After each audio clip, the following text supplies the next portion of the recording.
All right. Welcome back, ladies and gentlemen, to another week of Chit Chat with the Uncles. I'm Uncle Andrew, and unfortunately today, I'm rolling solo. So, as everybody knows, another hurricane has recently struck Florida, where Uncle Nady lives, and he's unable to actually do much right now. So just keep your thoughts out for him, and he's doing okay. He might need a new car, but he's doing okay. What have we had going on this week? We've been pretty low on notes. You know, we can always just talk about me, the best subject on earth. So, overall, some things. So, I finished Academy last week for my first week of Academy. And after that, I finally got home and I had quite a surplus of miniatures all arriving at the same time. I started building them all. Two of which were the Colossals, previously printed by Privateer Press, now owned by Steamforge Games, and a hit game known as War Machine, or War Machine Mark IV. My Colossals were the Khador army, and I almost hate these miniatures. They're cool, they're awesome, but when I ordered two through my local gaming store, I received two bodies, but I only ever received the accessories to build a Colossal with one. Meaning I had a complete lack of pieces in order to actually build both miniatures. If it wasn't for the fact that the first Colossal came with the extra head, the extra axe head, and the extra guns, I wouldn't even have been able to have assembled my second Colossal to the point that he's at.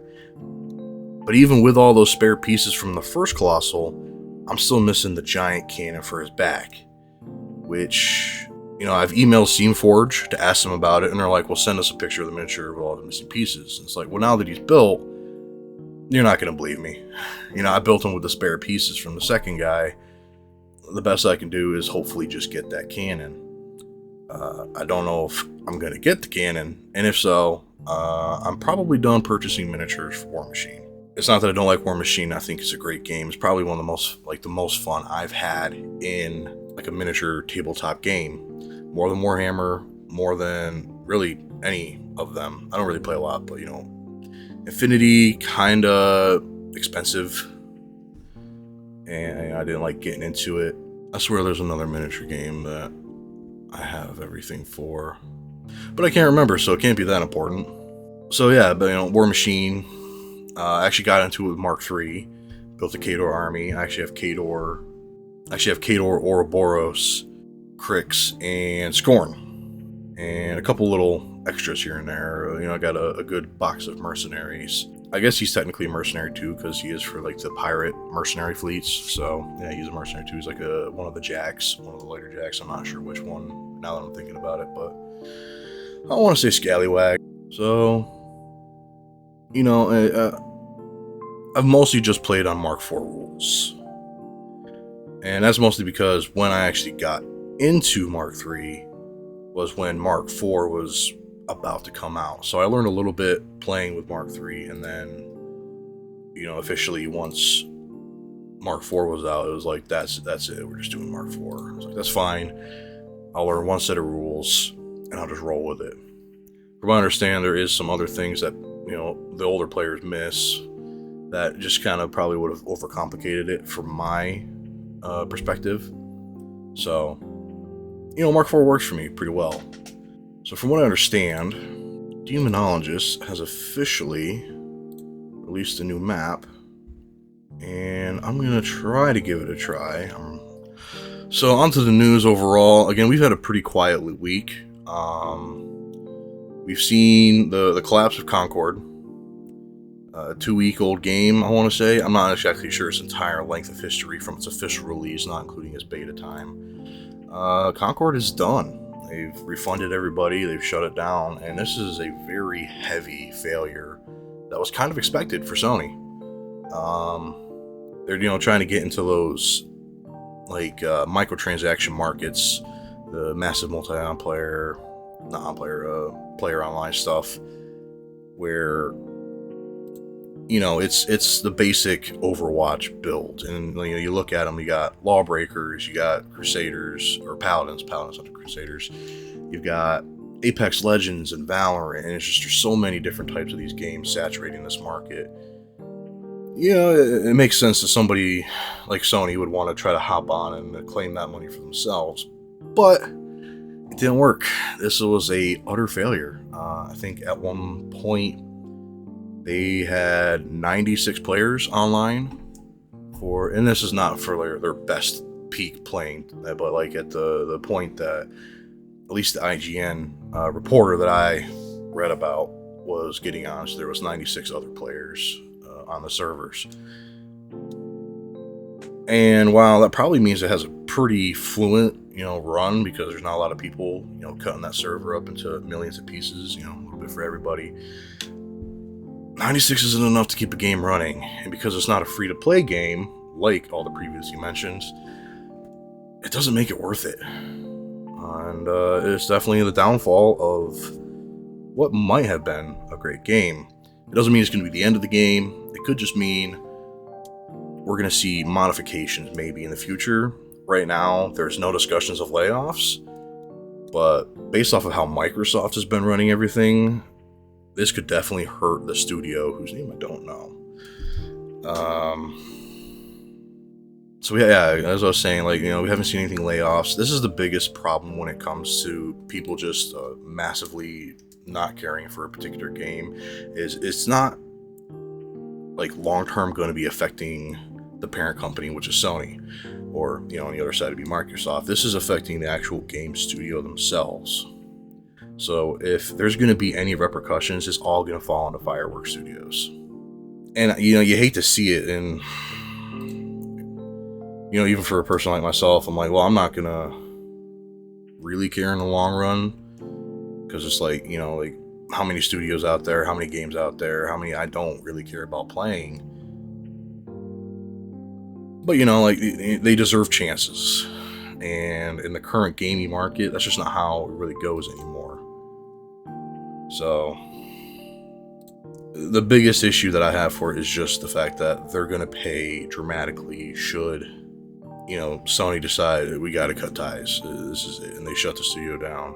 And at the not as bad, but not better, they're going to downsize the studio, and they're going to lose a lot of that creative mind that might be able to create a better game or fix Concord to be something that people are more interested in actually trying.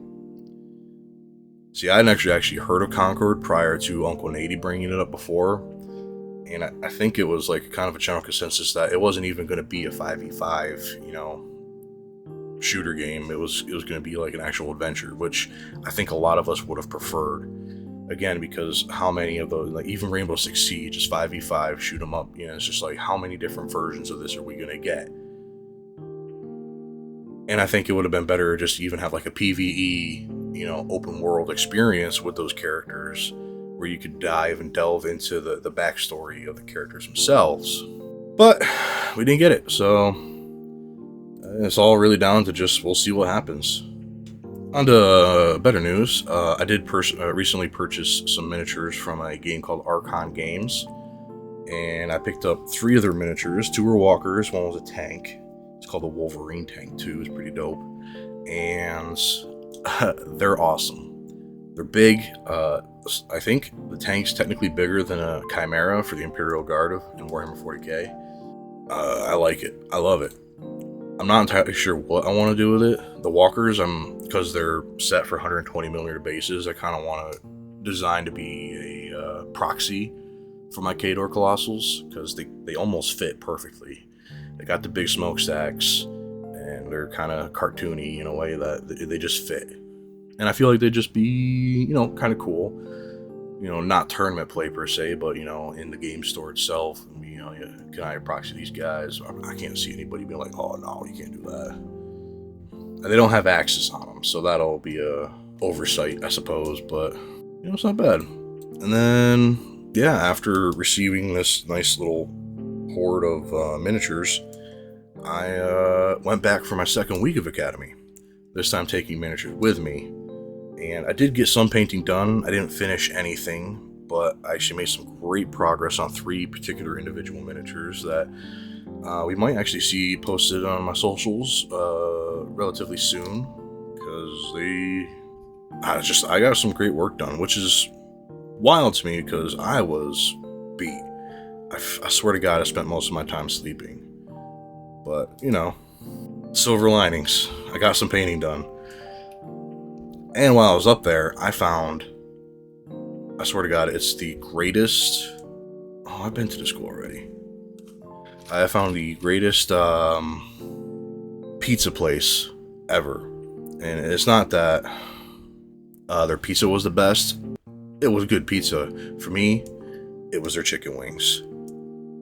Holy cow. Like, the crispiest chicken wings I've ever had. I've eaten chicken wings at least 100 different places, and I've been disappointed so many times. This place was the best chicken wings I've ever had. I'm not saying there isn't better out there. If they are, I will 100% hunt them down. But as it stands, in New York, Original Batavia Pizzeria has the best chicken wings ever. And they have their own personal sauce, known the bee's knee sauce. Also, probably one of my favorite sauces I've ever had. Like, before I left town, mind you, I live hours away from Batavia. It's a long ass drive for me. I purchased 50 wings with extra sauce before I even left town, just so I could have them at home. And I've eaten 22 of them so far. Amazing. Just amazing. That's all I can say about them. So, if any of you find yourselves in Batavia, New York, definitely check out Original Batavia Pizzeria. I promise you're not going to be disappointed. Like, the sauce itself is it's like the perfect mix of sweet and spicy. That's all I can say about it. It's the perfect mix, and it's just amazing. That's why they changed the map. Sorry, I was confused in this game because I clicked on the new section, but it was a haunted school. They've moved all the maps in Demonologist into a different form. So funeral homes they actually added 3 more slots too, so they could add more maps, I assume. So now as it stands, I am officially back. I will be going back to work tomorrow. So that's it for this week's chit chat with the uncles, -1 as it stands. So this is solo Uncle Andrew coming in live. Hopefully Nate will be back for our next week's episode, but until then, see you next time.